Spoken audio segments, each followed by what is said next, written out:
Good morning students. In this video tutorial you will learn about the storage classes. So what is storage classes? Storage classes defines the scope, visibility or lifetime of variables or function within a C program. जो C program है, every variable in C programming has two properties, its data type and its storage class. आप लोगों ने देखा होगा जब भी हमने वेरिएबल को डिफाइन किया, डिक्लेयर किया, तो हमने उसका data type and variable name लिखा. तो जो स्टोरेज क्लास है वो भी एक इम्पोर्टेंट प्रॉपर्टी है. तो जो एवरी वेरिएबल है, फंक्शन है, वो सी प्रोग्राम में it has two properties, its data type and its storage class. Storage class determines the scope, visibility and lifetime of a variable. There are 4 types of storage classes: automatic, register, static, external. These are keywords for those classes. Means for automatic storage classes we can use keyword auto, and for register same, static के लिए भी same static use करते हैं, and external storage classes के लिए हम extern keyword का use करते हैं. तो जो स्टोरेज क्लासेस होती है, they are used to describe the following things which are variable scope, the location where the variable will be stored, उसकी जो इनिशियलाइज वैल्यू है वो, life time, and it also determine or describe the accessibility of variable, means who can access a variable. So these are storage classes: auto, external, static and register. The purpose of auto storage classes is ये जो होती है ये default storage class होती है. इनके बारे में मैं डिटेल में भी बताऊंगी, आप लोग को प्रोग्राम बना के भी दिखाऊंगी. एक्सटर्नल, जो एक्सटर्न है उसका वो ग्लोबल वेरिएबल के लिए यूज़ होता है. स्टैटिक हम दोनों तरीके से यूज़ कर सकते हैं, लोकल एंड ग्लोबल. रजिस्टर में हमें जो वैल्यू होती है वो मेमोरी में ना स्टोर करके रजिस्टर में स्टोर करते हैं फॉर क्विक एक्सेस. अभी तक हम लोग जो भी काम करते हैं वो रैम में स्टोर करके करते हैं, बट इन जो रजिस्टर, हमने अगर किसी वेरिएबल को रजिस्टर स्टोरेज क्लास में डाला है तो हम उसको रैम में ना स्टोर करके सीपीयू रजिस्टर में स्टोर करेंगे. तो ये जो फर्स्ट हमारी जो क्लास है वो है ऑटो स्टोरेज क्लास. इसमें क्या है कि इसमें सभी वेरिएबल्स की जो बाय डिफ़ॉल्ट स्टोरेज क्लास होती है वो ऑटोमेटिक स्टोरेज क्लास होती है. जैसे आप लोगों ने देखा होगा कोई भी नंबर, अगर मैं बात करूँ 2 की, अगर मैं कोई नंबर है कि 2, what is the sign of 2, तो आप लोग कह सकते हैं कि प्लस, भाई 2 जो है वो पॉजिटिव है. अगर कोई साइन, अगर माइनस लिखा है तो वो माइनस है, अदरवाइज जितने भी नंबर है अगर उनके पहले कोई साइन नहीं लिखा है तो वो पॉजिटिव ही माने जाते हैं. इसी तरीके से हम इसमें ऑटो कीवर्ड का यूज़ करते हैं. जो सिंटेक्स होता है ना स्टोरेज क्लास का, वो यही होता है कि जो भी स्टोरेज क्लास का जो कीवर्ड है वो, एंड यहाँ पे डेटा टाइप और वेरिएबल नेम रहता है. तो यहाँ पे जो इस क्लास का जो वेरिएबल है, जो इस क्लास का ऑटोमेटिक का कीवर्ड है ऑटो, जो डेटा टाइप एंड जो भी वेरिएबल वो लिख लेते हैं. तो हम ये लिखें या इंट एज लिखें सेम ही चीज़ है, क्योंकि बाय डिफ़ॉल्ट ये मान के चला जाता है कि जो वेरिएबल है उनकी जो स्टोरेज क्लास होती है वो ऑटो रहती है. तो अभी तक जितने भी हम लोगों ने सी में प्रोग्राम बनाए, तो ये मानिए कि वो हमने ऑटोमेटिक स्टोरेज क्लास के ही बनाए. तो वैसे तो ये एक एग्जाम्पल है, बट आप लोग इसको भी एग्जाम्पल दे सकते हैं ऑटोमेटिक स्टोरेज क्लास का, बट आप लोग सिंपल कोई भी एग्जाम्पल आप लोग उसको भी दे सकते हैं जो आप लोगों ने अभी तक किए. बस ऑटो कीवर्ड लगा देना, कोई भी. फिर ये कहा गया कि जो ऑटोमेटिक स्टोरेज क्लास में जो वेरिएबल होते हैं उनका स्कोप ना लोकल होता है.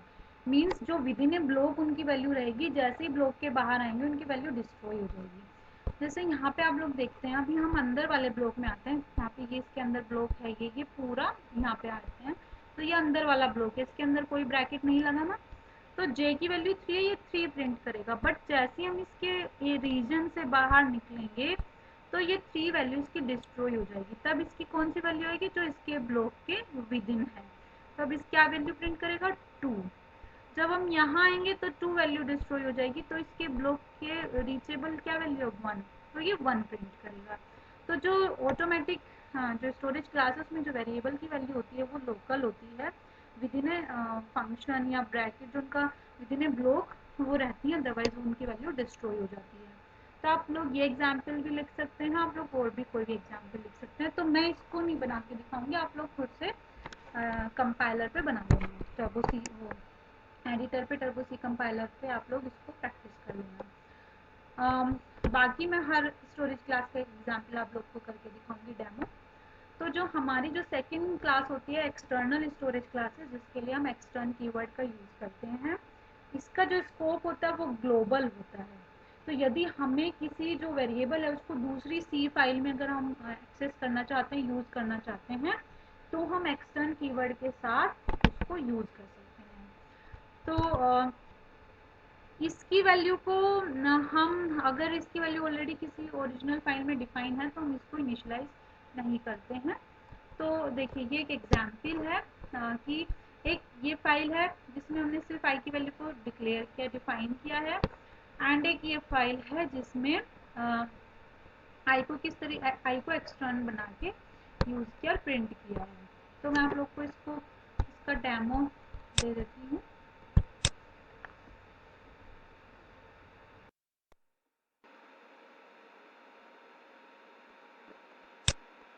ये मैंने देखिए एक बना ली है। तो ये देखिए मैंने सिर्फ क्या किया, hash include studio dot H लगाया, एंड इसमें इंट मैंने कोई मेन फाइल नहीं बनाई है, मेन फंक्शन नहीं बनाया, बस आई की वैल्यू को क्या 20 इनिशियलाइज कर दिया। अब मैं एक नई फाइल बना लेती हूँ जिसमें मैं इसको यूज़ मैं यहाँ पे लिख रही हूँ हैश इंक्लूड डॉट एच। अब अगर मुझे इसको यूज़ करना है तो मैं यहाँ पे लिखूँगी आई, एंड यहाँ पे मैं लिखूँगी CLR STR value of I is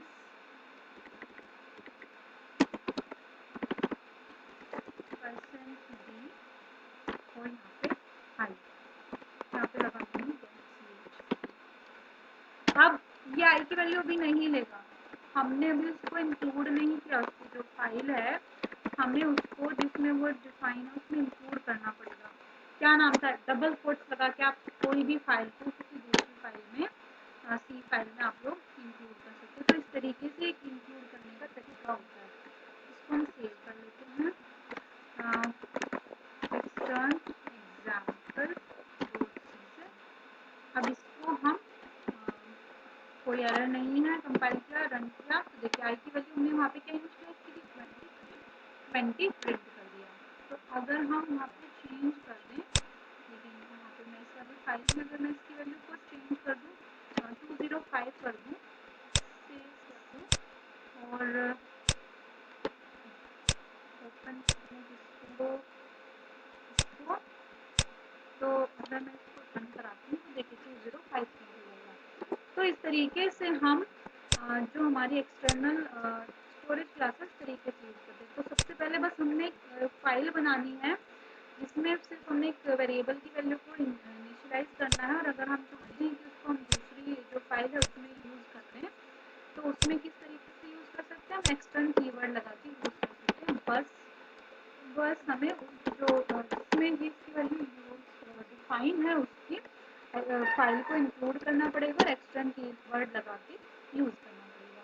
तो ये एग्जाम्पल है एक्सटर्नल स्टोरेज क्लास का। अब इस तरीके से आप इसका एग्जाम्पल ले सकते हैं। अब बात करते हैं स्टैटिक स्टोरेज क्लास की। जो स्टैटिक स्टोरेज क्लास होती है उसमें दो वेरिएबल होते हैं, ग्लोबल भी हो सकता है, लोकल भी हो सकता है। लोकल का जो वैल्यू जो स्कोप होता है वो विद इन लोकल रहेगा, बट इंटायर प्रोग्राम में रहेगा। ग्लोबल में वो विजिबल रहेगा पूरी फाइल में जहाँ पे वो डिक्लेयर किया गया है। स्टैटिक स्टोरेज क्लास में आप लोग को क्या चीज़ ध्यान में रखनी है कि अगर इसकी वैल्यू एक बार इनिशियलाइज हो गई तो हो गई, हम उस वैल्यू को बार बार इनिशियलाइज नहीं करेंगे, चेंज नहीं करेंगे। तो इसका यूज़ ऐसे वेरिएबल के लिए किया जाता है जिन्हें एक बार डिक्लेयर किया जाता है और यूज़ उनका यूज़ पूरे प्रोग्राम में किया जाता है। तो सेम सिंटेक्स तो वही है, स्टैटिक लगा दो, हिंट डेटा टाइप लिख दो, वेरिएबल का नाम लिख दो। तो यहाँ पे देखिए एक एग्जाम्पल है, यहाँ पे स्टूडियो डॉट एच लिखा, एक हमने फंक्शन बना दिया इस नाम का वॉइड नेक्स्ट वॉइड, जिसका मतलब कोई आर्ग्यूमेंट पास नहीं किया, कोई रिटर्न वैल्यू नहीं है। एक काउंटर एक वेरिएबल बनाया जो ग्लोबल है, क्योंकि हमने मेन फंक्शन के बाहर उसको डिक्लेयर किया, दैट मीन्स कि ग्लोबल है। मेन फंक्शन के अंदर हमने काउंटर को चलाया कि वो अगर 10 से छोटा है तो ये फंक्शन को कॉल करे।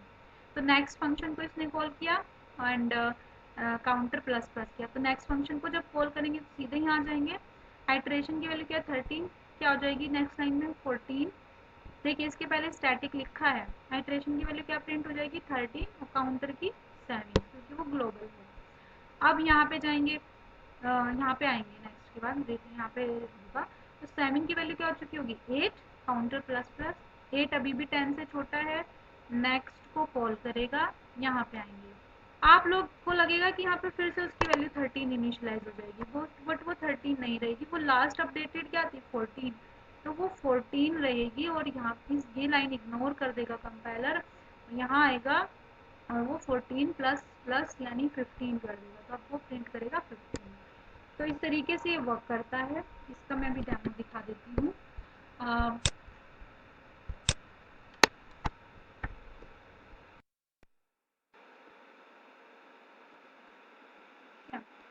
मैंने ये बना रखा, तो मैं ओपन भी कर लेती हूँ।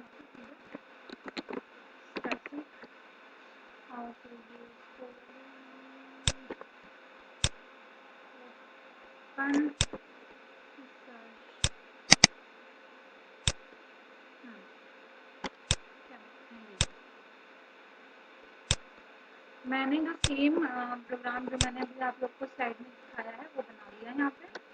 तो इस तरीके से एक फंक्शन बनाया नेक्स्ट, जिसमें कोई पैरामीटर नहीं पास किया, ना ही कोई डेसिमल वैल्यू, तो इस तरीके से ऊपर डिफाइन कर लिया।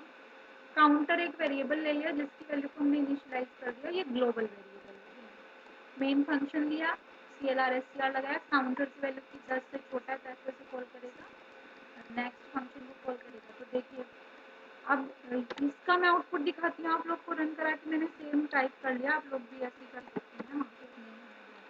तो देखिए मैंने आप लोग को बताया था ना कि आइट्रेशन की वैल्यू 13 थी, एक बार वो 14 हो गई तो वो 14 के नेक्स्ट अब लेगा, वो 13 फिर से इनिशियलाइज नहीं करेगा, अब वो 14 लेगा। काउंटर की वैल्यू देखिए बढ़ती जाएगी, 7 एक बार थी, फिर 8 फिर 9, बट आइट्रेशन की वैल्यू क्योंकि वो दूसरे फंक्शन में कॉल कर रहा है तो वो 13 ही इनिशियलाइज करेगा। मैं यहाँ पे देखिए हटा के दिखा रही हूँ, आप लोग देखिए इसमें क्या करेगा, आइट्रेशन की वैल्यू एवरी टाइम 14 होगी, क्योंकि काउंटर की वैल्यू तो बढ़ेगी, एक बार 7 एक बार 8, यहाँ पे एक बार 7 एक बार 8 एक बार 9, बट यहाँ पे क्यों ये विजिबल है, क्योंकि हमने इसको ग्लोबल बना रखा है, इसीलिए हम यहाँ पे प्रिंट करा पाए। अगर हम यहाँ पे ग्लोबल इसको डिक्लेयर ना करते तो हम यहाँ पे इसको भी काउंटर की वैल्यू को भी प्रिंट ना करा पाते। अगर इसको स्टैटिक नहीं लिखा है तो आइट्रेशन की वैल्यू लोकल होती, मतलब इसकी ये अब ऑटोमेटिक स्टोरेज क्लास का कुछ नहीं लिखा, तो यानी ये ऑटोमेटिक स्टोरेज क्लास का एक वेरिएबल है, तो ये 13 ये वैल्यू प्रिंट कराता। और फिर क्या करता कि जब ये दोबारा यहाँ पे कॉल करते, इसको फिर से कॉल करते, तो फिर से सेम ही वैल्यू से इनिशियलाइज कर देता। बट अगर हमने इसको स्टैटिक बना दिया तो एवरी टाइम हमने इस फंक्शन को कॉल किया तो एवरी टाइम वो यहाँ से नहीं, इस लाइन से नहीं करेगा। देखिए इसका आउटपुट क्या आया था, इसका 14 आया था, क्योंकि आइट्रेशन की वैल्यू 13 प्लस 1 यानी 14 हो गई थी। बट अगर हमने यहाँ पे स्टैटिक कर दिया तो एक बार वो 13 वैल्यू अगर इनिशियलाइज कर दी तो वो 14 से लेगा, ये इसकी वैल्यू क्या हो गई 14 हो गई। और नेक्स्ट टाइम जब इसको कॉल किया जाएगा तो इसको 3 बार कॉल किया जाएगा ना, क्योंकि काउंटर की वैल्यू पहले 7 थी, तब ये ट्रू हो गया तो इसके अंदर आएंगे, फिर काउंटर की वैल्यू 8 होगी, फिर 9 होगी, जब 10 होगी तब हम यहाँ से बाहर निकल जाएंगे लूप से। तो एवरी टाइम हम लोग कॉल करेंगे तो एक बार आइट्रेशन की वैल्यू 14 है तो वो 14 से आगे कंटिन्यू करेगा, वो 13 इनिशियलाइज नहीं करेगा। हम लोग एक और एग्जाम्पल ले सकते हैं, आप लोग इसको देना चाहें इसको, नहीं तो मैंने छोटा सा एक एग्जाम्पल बनाया था, आप लोग इसको भी रेफर कर सकते हैं। ठीक है, ये हमारा बनाया था। इसमें एक फंक्शन बना दिया डिस्प्ले नाम का, डिस्प्ले को 2 बार कॉल किया, बाकी तो सिंपल ही है। इसमें देखिए फिलहाल में नॉर्मल जैसे आप लोगों ने फंक्शन वाले प्रोग्राम किए थे सेम, तो यहाँ पे देखिए डिस्प्ले को कॉल किया तो ए की वैल्यू क्या है 10, ए में क्या ऐड हो रहा है 2 यानी 10 + 2 यानी 12, ए की वैल्यू 12 प्रिंट हो जाएगी। दोबारा मेन फंक्शन में जाएंगे, फिर से वो डिस्प्ले को कॉल कर रहा है, फिर से ए की वैल्यू 10 है, ए की वैल्यू 12 हो जाएगी तो वो 12 प्रिंट करेगा। ये अगर हम यहाँ पे ऑटो लगाएं या नहीं लगाएं बात सेम ही है, तो ये ऑटो स्टोरेज क्लास का एग्जाम्पल है। तो आप इस तरीके से आप लोग इसको ऑटो स्टोरेज क्लास में भी यूज़ कर सकते हैं सेम, और अगर हम यहाँ पे स्टैटिक लगा देंगे तो आप इसको स्टैटिक के एग्जाम्पल में भी यूज़ कर सकते हैं। तो आप एक साथ सेम ही एग्जाम्पल को आप स्टैटिक और ऑटो दोनों में ही यूज़ कर सकते हैं। तो फिलहाल मैं अभी पहले इसके लिए रन करा के दिखा दे रही हूँ। तो देखिए एवरी टाइम उसकी वैल्यू क्या है, 12 ही प्रिंट होगी, क्योंकि वो हर एक ये क्या है ऑटोमेटिक स्टोरेज क्लास का एक वेरिएबल है, उसकी वैल्यू लोकल है, वो जैसे ही वो यहाँ मेन फंक्शन में जाएगी उसकी जो वैल्यू है वो डिस्ट्रॉय हो जाएगी, वो फिर से 10 से इनिशियलाइज करेगा। बट अगर हम यहाँ पे स्टैटिक लिख देते हैं तो जो एक बार हमने इस वाले फंक्शन को कॉल किया, ए की वैल्यू क्या है 10, ए की वैल्यू क्या जाएगी 12, 12 प्रिंट होगा। दोबारा जब डिस्प्ले फंक्शन को कॉल किया गया तो इसकी जो वैल्यू है वो 10 इनिशियलाइज नहीं होगी, क्योंकि स्टैटिक स्टोरेज क्लास का एक एग्जाम्पल है, उसकी वैल्यू क्या होगी 12, 12 हो चुकी है ना यहाँ पे पहले जब इसको कॉल किया था, तो 12 + 2 यानी वो 14 प्रिंट करेगा। तो ये डिफरेंस है। ऑटो में वो 12 12 ही प्रिंट कर रहा था, बट स्टैटिक में अगर हमने एक बार डिफाइन कर दिया है, एक बार उसकी जो वैल्यू आ चुकी है तो वो उसके बाद ही अपडेट उसको करेगा। इस तरीके से आप लोग इसको स्टैटिक और ऑटो दोनों, इस एग्जाम्पल को दोनों क्लास में ही यूज़ कर सकते हैं। ठीक है, तो बात करते हैं। तो स्टैटिक स्टोरेज क्लास में क्या कि वी जो ग्लोबल वेरिएबल होते हैं वो थ्रू आउट द फाइल हम उनको एक्सेस कर सकते हैं, एंड जो स्टैटिक वेरिएबल होते हैं वो पर्टिकुलर पार्ट ऑफ वो एक्सेसिबल होते हैं, कुछ particular part of the code में ही एक्सेसिबल होते हैं। स्टैटिक वेरिएबल की जो लाइफ टाइम होता है वो इंटायर प्रोग्राम कोड होता है, एक बार डिक्लेयर कर दिया तो फिर कर दिया, हम उसको इनिशियलाइज बार बार नहीं करेंगे। अब बात आती है रजिस्टर स्टोरेज क्लास की। जो रजिस्टर स्टोरेज क्लास होती है उसमें जो वेरिएबल होते हैं उनको रजिस्टर में ना वो मेमोरी में ना स्टोर करके सीपीयू रजिस्टर में स्टोर किया जाता है क्विक एक्सेस के लिए। इसका स्कोप भी लोकल होता है और इसको यूजुअली हम लोग यूज़ नहीं करते हैं। तो इसका जो सिंटेक्स होता है वो सेम ही है जैसे बाकी में, यहाँ पे बस स्टोरेज क्लास का कीवर्ड लिख देंगे रजिस्टर इंट और जो भी वेरिएबल नेम होगा। तो देखिए ये इसका आप लोग ये एग्जाम्पल दे सकते हैं कि हमने एक रजिस्टर नाम की बस बना दिया उसके पहले, और देखिए पॉइंटर में क्या होता है, पॉइंटर में किसी भी वेरिएबल का एड्रेस होता है, मेमोरी लोकेशन का एड्रेस की वेट किस जगह किस मेमोरी लोकेशन पर स्टोर है उसका एड्रेस किस में आएगा, पॉइंटर में आएगा।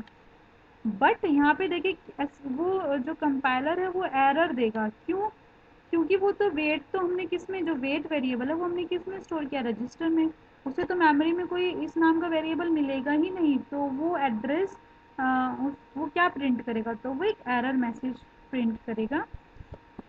तो हम लोग इसको देख लेते हैं।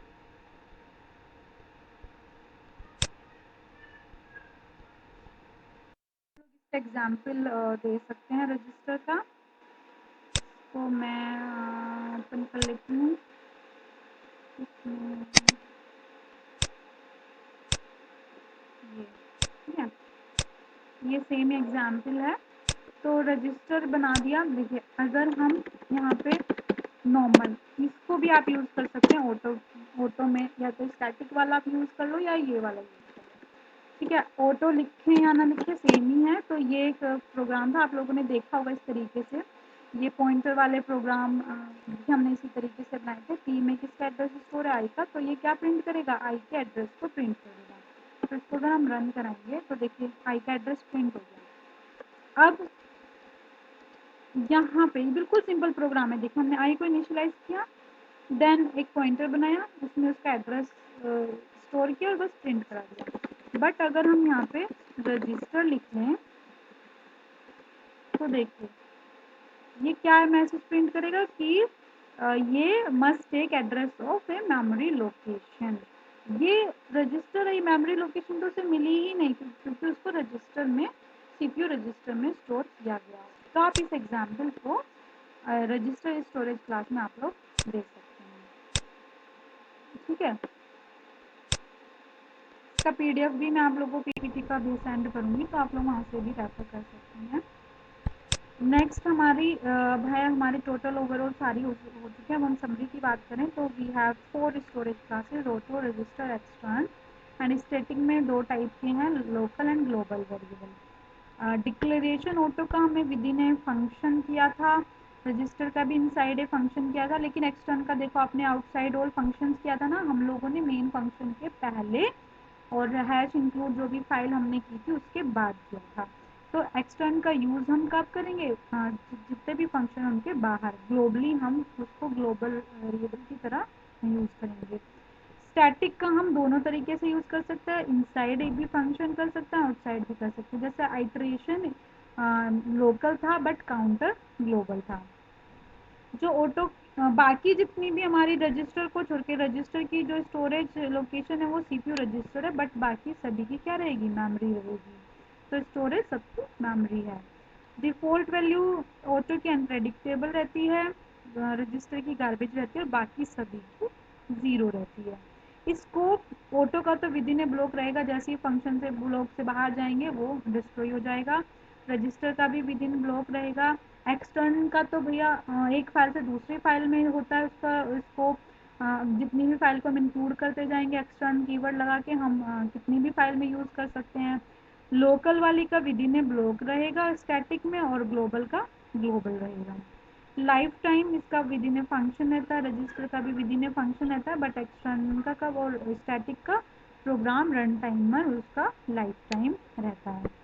तो अगर ये क्वेश्चन आता है कि व्हाट इज स्टोरेज क्लास, तो आप लोग क्या कर सकते हैं, आप लोग स्टोरेज क्लास की डेफिनेशन के साथ ये चारों स्टोरेज क्लास बताकर सबके बारे में ये बना सकते हैं टेबल, एंड सबके बारे में थोड़ा थोड़ा डिस्क्रिप्शन देके, और सिंटेक्स सबके सेम ही है, बट बस ऑटो कीवर्ड यू चेंज होने, auto, register, static and extern.